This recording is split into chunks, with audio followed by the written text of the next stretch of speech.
বেঈমান বলবে তাড়াতাড়ি নিও না, ইমানদার বলবে তাড়াতাড়ি নাও। কারণ বেঈমান জানে কবরের মধ্যে বড় খারাপ অবস্থা, বেঈমান জানে হাসরের মধ্যে বড় খারাপ অবস্থা।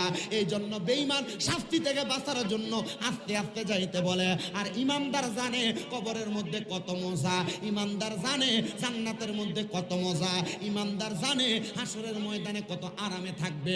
এই জন্য ইমানদার বলে আলমে আরো হয় আমার রুহুটারে তোমরা তাড়াতাড়ি নিয়ে যাও। এবার বলেন আমরা সবাই আমাদের কলবটা রুহুটা ইমানদারি রুহু বানানোর দরকার আছে না নাই? যারা হারাম খায়, যারা সুদ খায়, যারা ঘুষ খায়, যারা পরে নাই আপনার এলাকাত সুদ খাওয়াই না নাইও,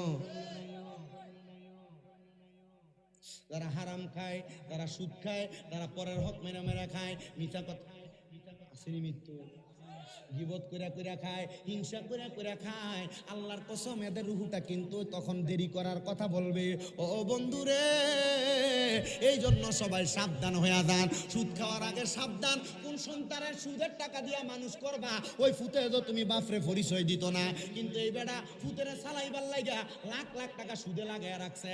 আল্লাহর দোহাই, কেউ যদি এই সুদের টাকা খাইয়া থাকেন অথবা সুদের টাকা নিয়ে থাকেন, কেউ যদি সাক্ষী হইয়া থাকেন, কেউ যদি সুদের টাকার স্টেম লেখা থাকেন, আল্লাহর কসম লাগে, আল্লাহর দোহাই লাগে, সাবধানতা অবলম্বন করেন, সাবধানতা অবলম্বন করেন। খাওইন না খাইয়া লাভবান হইব, কিন্তু আপনি কবরে গেলে লেখার কারণে গুনাহগার, আপনি কবরে গেলে সাক্ষী থাকার কারণে গুনাহগার। আল্লাহ তাআলা এমন কাজ থেকে আমরা হেফাজত করেন, জোরে কোন আমিন। কিন্তু আমরা সমাজে এই সুদকুটির এত দাম দেয়, এই ঘুষকুটির এত দাম দেয়, আমরা সমাজের মধ্যে এই হারাম কুটির এত দাম দেয়, সমাজের ভিতরে সত্তারি করবার লাগে সুদ কুট্টারে নিয়ে বসায়, সমাজের মানুষের দায়িত্ব পালন করবার লাগে হারাম কুট্টারে নিয়ে বসায়। মসজিদ কমিটির সভাপতি সেক্রেটারির কাতারে বর্তমানে সুদকুর ঘুষকুরের অভাব নাই, আছে। আমি জানি